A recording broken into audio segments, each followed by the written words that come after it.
Hey everyone, Scott here to discuss G.I. Joe, The Rise of Cobra, starring Channing Tatum, Marlon Wayans, Sienna Miller, Joseph Gordon-Levitt, Rochelle Nichols, Ray Park, Byung-Hun Lee, Christopher Eccleston, and Dennis Quaid, directed by Stephen Sommers from the Mummy first couple of films, I'll say.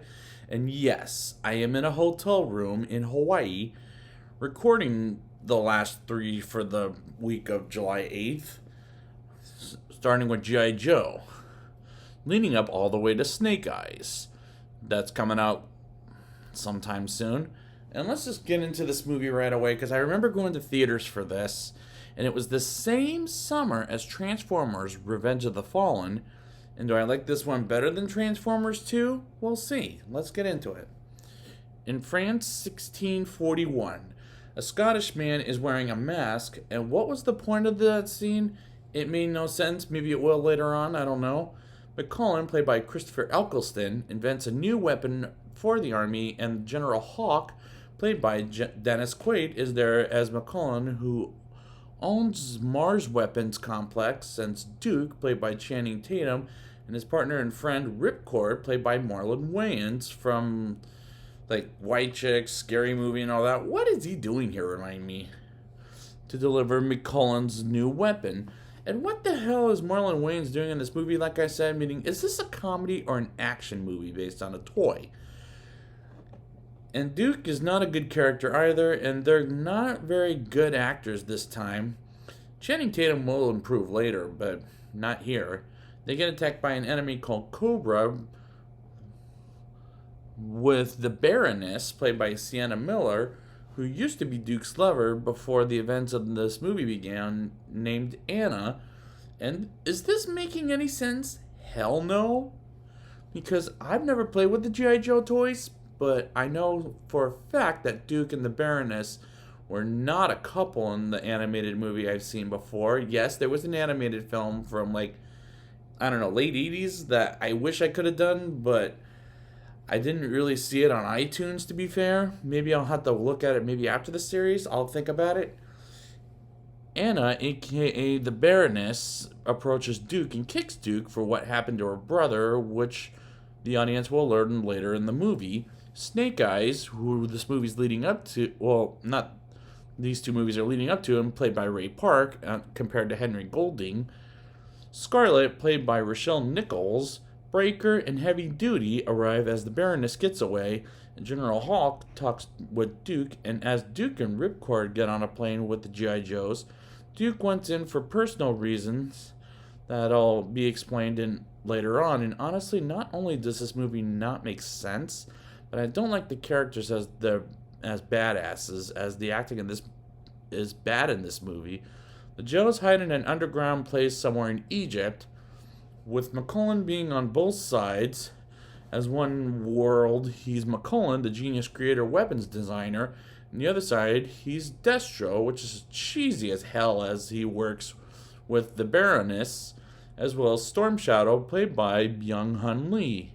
The Doctor, played by Joseph Gordon-Levitt, in an embarrassing role, which I'll talk about a little later, and Zartan, played by the Mummy's Arnold Vosloo, from the first two Mummy films, and with Brendan Fraser. And I admit that I'm a Joseph Gordon-Levitt fan, and this is an embarrassing role for him, in my opinion. Duke and Ripcord won on the G.I. Joes, as we see Anna as a married woman to a Frenchman named Danielle, as she thinks about the time Duke proposes to Anna, as while her brother Rex and Ripcord come in 4 years earlier while training with the G.I. Joes. Duke and Ripcord get a suit and train to become one of them, and the training scenes are not that great, as we get a cameo, and not a very good one, by Brendan Fraser, as he's at this point in his career where he's in every single bad movie, while Ripcord is attached to Scarlet, but she thinks he's rather too awkward, and their chemistry is pretty damn awkward as well. Duke and Ripcord become G.I. Joes, and the next scene, the Joes get attacked by the Cobra and steal the War Codes case, and I'm not thrilled with this action at all, as it's Snake Eyes versus Storm Shadow, in Scarlet versus the Baroness, as Scarlet has an invisible military suit, which was kind of cool, honestly, as Storm Shadow and the Baroness escape with Zartan is disguised as an Egyptian man, which did remind me of the Mummy from 1999, as he'll eventually turn into the President of the United States, played by Jonathan Pryce from the Pirates of the Caribbean films. Let's move on. At the end of the movie, and Arnold Vosloo, who has very little to do in this movie, is kind of wasted here, in my opinion. Meanwhile, we learn a little bit about Scarlet, and we see an origin story of Snake Eyes, which isn't that what the new movie was supposed to tell us about. Maybe done better than this movie. I don't know. We'll get there in a couple shows from now. We see Snake Eyes and Storm Shadow as kids, and we need these scenes? Honestly, no, because of the new movie. But to be fair, that wasn't what Paramount had in mind with the series, but we're getting it anyways. Zartan is disguised as the President of the United States, as I wish he had a name, but he doesn't, and that's how pointless the character is. The Joes fly to Paris, France, while Duke is asleep and thinks about 4 years earlier when Rex dies in the war, as he was a science officer, and the military men kill him off from the helicopters, and Anna blames Duke for his death, which I guess makes sense, but I don't necessarily buy it. Anna goes to her husband's work with Storm Shadow as he puts the warheads on the table, and they do make the weapon more powerful than ever, and Storm Shadow kills Danielle like he told the Baroness he would do. Duke goes after the Baroness, aka Anna, while Ripcord breaks $1 million machine, and Snake Eyes is on the truck. And can I just say, Snake Eyes' mask looks absolutely creepy, as it has lips, and yeah, that's just creepy.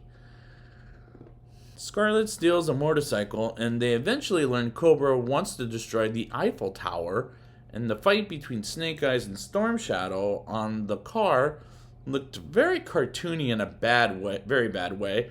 When the missiles come out of a car and shoot after Duke and Ripcord while jumping looked very, very bad CGI.